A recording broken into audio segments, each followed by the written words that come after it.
Casei-me com o homem que anos antes havia destruído a vida da minha família. E não soube até nossa lua de mel. O dia do meu casamento foi o mais feliz da minha vida. Ou assim eu acreditava. Todos diziam que Marcos era perfeito, atencioso, generoso, trabalhador. Nos conhecemos em uma biblioteca universitária. Ele me ajudou a procurar um livro de direito penal e acabamos conversando por horas. Sua voz transmitia segurança, seu olhar era honesto, ou assim parecia. Casamo-nos 2 anos depois, cercados de amigos, música, promessas eternas. Minha mãe não pôde comparecer.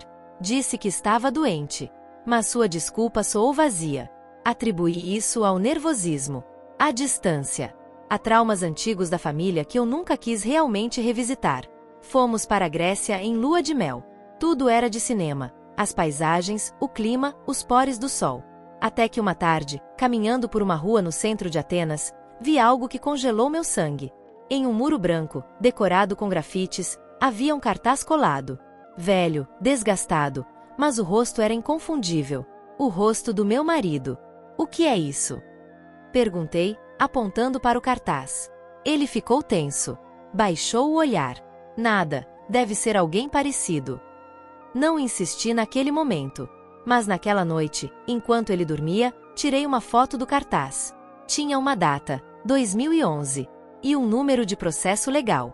Inscreva-se se quiser saber como essa história vai terminar. Porque o que descobri naquela noite mudou minha vida para sempre.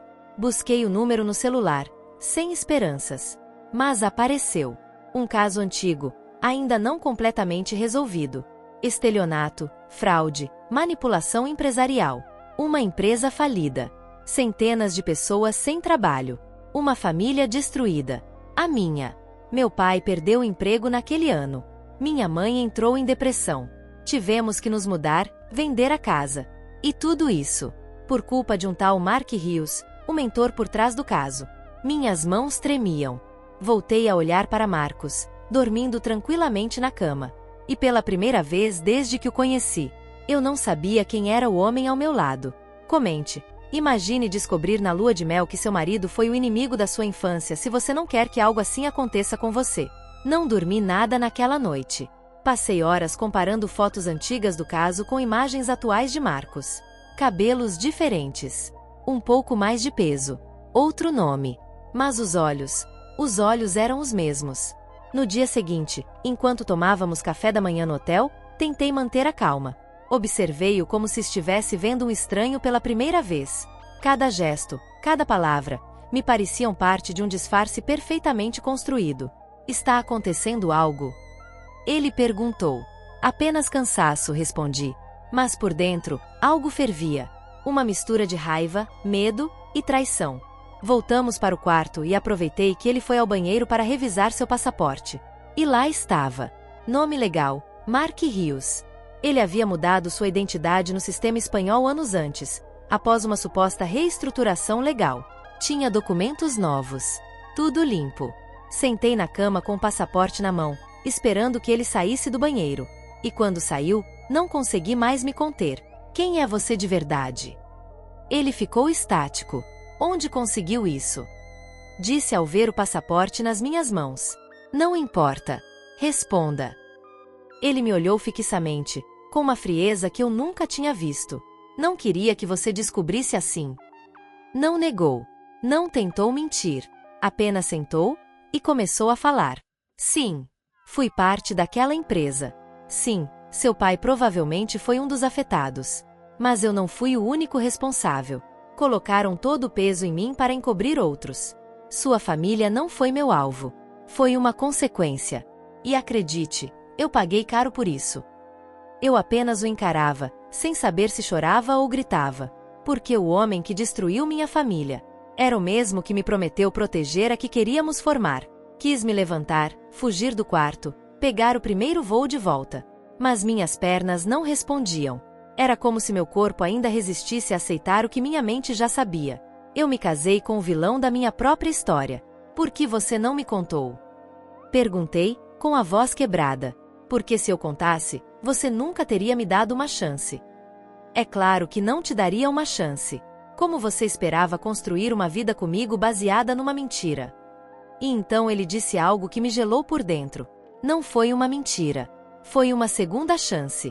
E eu juro que pela primeira vez na minha vida, eu quis fazer tudo certo. Minha mente estava em caos. Lembranças soltas da infância. Meu pai chorando escondido, minha mãe destroçada diante das contas, meu irmão trocando de escola. E agora, tudo isso tinha um rosto. O rosto do meu marido. Levantei-me, juntei minhas coisas e saí do hotel sem olhar para trás. Ele não me seguiu. Andei durante horas pelas ruas de Atenas, com as lágrimas escorrendo pelo rosto, sem rumo, sem saber a quem recorrer. Como ligar para sua mãe e dizer: "Você tinha razão em não vir ao casamento.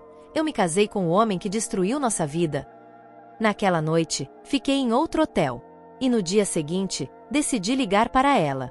Ela atendeu em silêncio. E quando contei, não reagiu com raiva. Apenas disse: "Sempre soube que aquele nome não tinha se apagado completamente da minha memória. Mas eu te vi feliz. E pensei, talvez eu esteja enganada. Talvez tenha me tornado paranoica. Não queria destruir sua ilusão, mais uma vez." Comente. Uma mentira nunca constrói um lar se você também acredita que a verdade sempre encontra um jeito de explodir. E então eu entendi tudo. Minha mãe não se afastou por doença. Ela se afastou porque reconheceu o rosto dele. E escolheu se calar, para não tirar de mim a minha felicidade. Desliguei a ligação e me sentei na beira da cama do hotel. O silêncio era ensurdecedor. Minha mente estava cheia de vozes, lembranças, perguntas, e nenhuma resposta que me acalmasse. Decidi voltar ao hotel onde tinha deixado Marcos. Não para reatar. Não para perdoá-lo.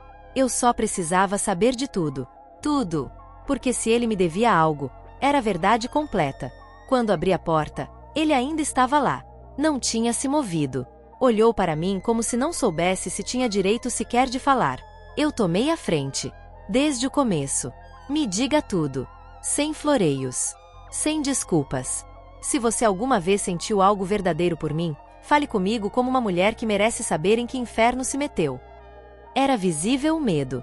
A culpa. Mas também, algo que me desarmou, sinceridade. Eu trabalhava para a diretoria da empresa. Tinha 29 anos. Era ambicioso. Cego. Me ofereceram o cargo dos meus sonhos se eu assinasse o fechamento de operações que afetaria centenas de pessoas. Eu assinei. Sem pensar. Achei que era só um protocolo. Mas não era. Era uma bomba. E você e sua família foram parte das vítimas. E depois? Foi julgado. Sim. Fui processado. Cumpri pena. Saí 5 anos depois com o nome alterado por proteção judicial. Ninguém queria me contratar. Até que voltei a estudar e te conheci. Ele fez uma pausa. Me encarou. Jamais planejei te encontrar. E muito menos me apaixonar. Mas aconteceu. Inscreva-se se você não sabe o que faria se a pessoa que ama tivesse um passado assim. Porque ainda tem muito por descobrir. Fiquei em silêncio. Porque na voz dele não havia arrogância, nem soberba. Só derrota. E isso me enfureceu ainda mais. E você acha que isso basta? Que dizer que está arrependido? Que se apaixonou? Isso apaga o pesadelo que vivi com a minha família? Ele abaixou o olhar. Não. Não apaga nada. Mas é a única coisa que tenho para te dar. A verdade, mesmo que seja tarde demais. Depois de ouvir tudo, senti como se tivessem arrancado o chão dos meus pés. Eu o odiava. Eu precisava dele. Eu o havia amado. E agora só queria que ele desaparecesse. Me tranquei no banheiro do hotel. Olhei para o espelho. E lá estava eu. A mulher que se casou com o mesmo homem que destruiu sua infância. Parte de mim queria que tudo fosse mentira. Que fosse um pesadelo. Mas a outra parte, a mais honesta, sabia que não havia retorno. Passaram-se horas. Não falamos mais. Até que no dia seguinte, deixei um bilhete sobre a mesa do hotel. Não era uma despedida. Era uma decisão. Não sei o que vai acontecer entre nós. Mas eu preciso curar o que você não viveu. E isso, vou fazer longe de você. Peguei o primeiro voo de volta para casa. E durante a viagem, chorei. Chorei pelo meu pai. Pela minha mãe. Por mim. Porque percebi que, sem querer, fui vítima 2 vezes.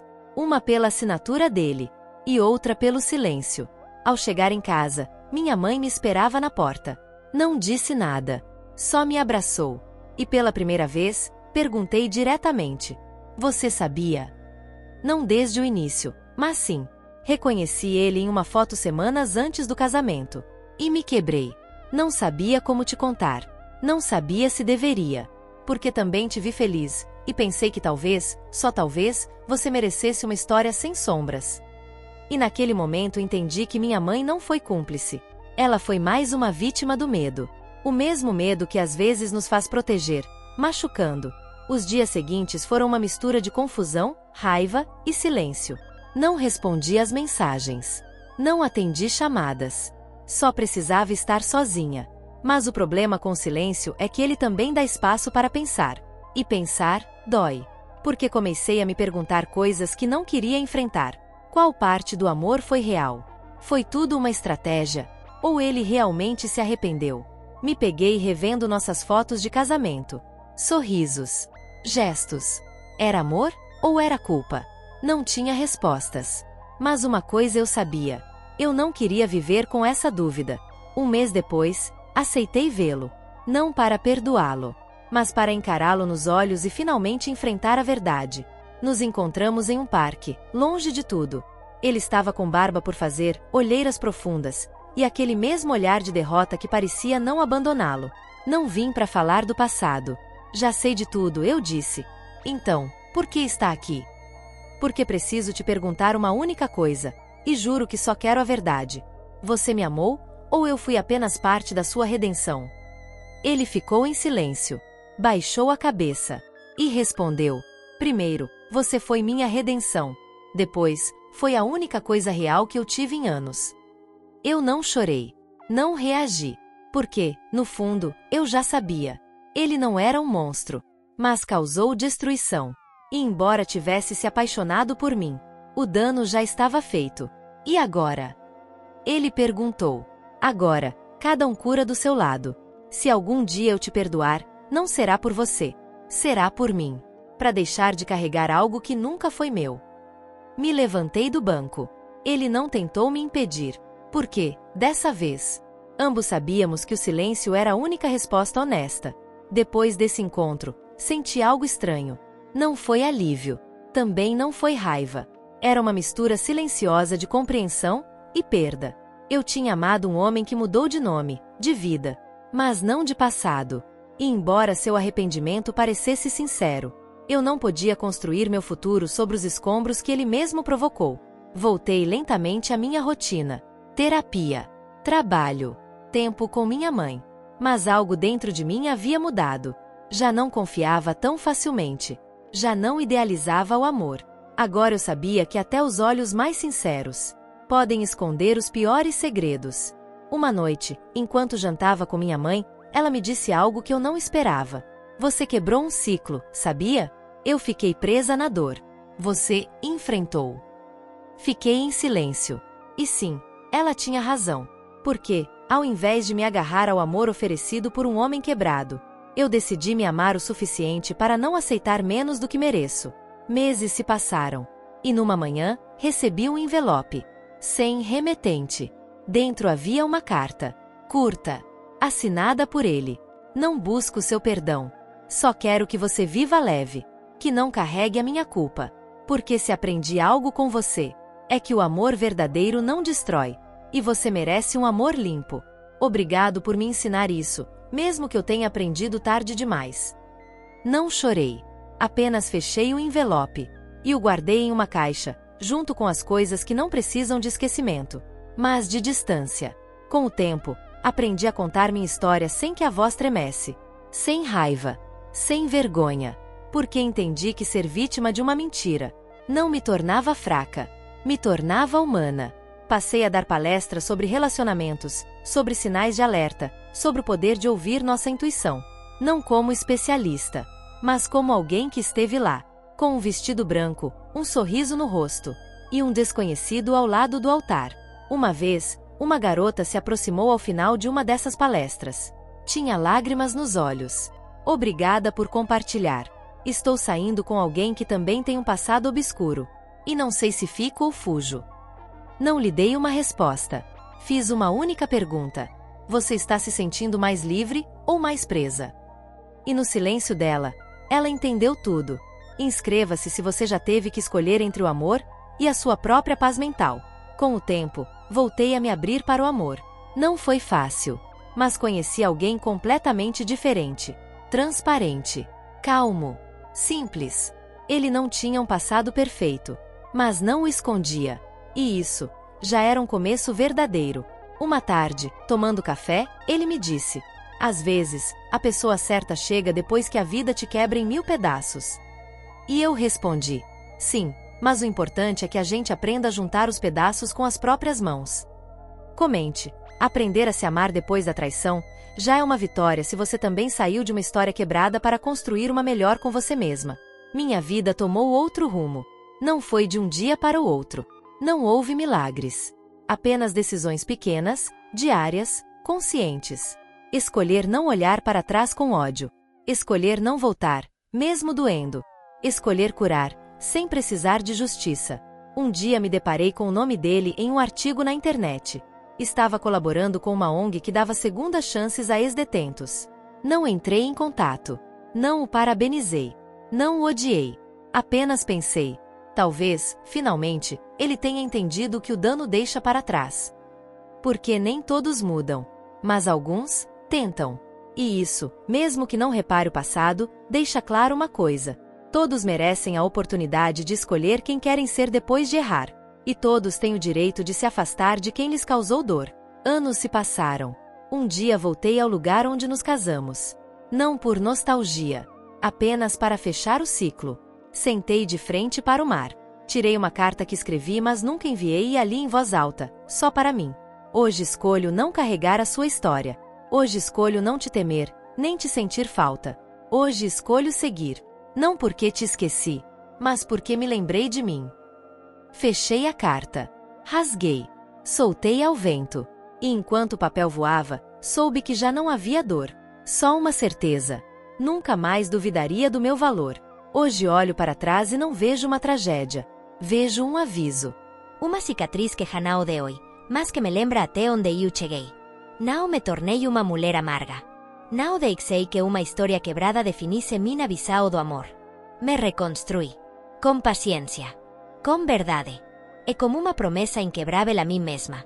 Nunca mais amar às custas da minha paz. Às vezes, quando conto minha história, as pessoas me perguntam: você perdoou ele? E minha resposta é simples: sim, mas eu não voltei. Porque perdoar não significa justificar, nem esquecer, nem permitir que o passado tenha chave para o seu presente. Significa se libertar, fechar a ferida, e seguir seu caminho com dignidade. Hoje eu vivo em paz, amando melhor, a partir da clareza, não da carência, e como alguém que não esconde nada. Porque depois de tudo que vivi, entendi uma coisa simples e poderosa: o amor de verdade não precisa de mentiras para sobreviver. E se você está vivendo uma história parecida, se está duvidando do que merece, se algo dentro de você grita que algo não está certo, ouca, confie, e não tenha medo de sair, mesmo que seja do seu próprio casamento, porque a sua paz vale mais do que qualquer promessa beixa.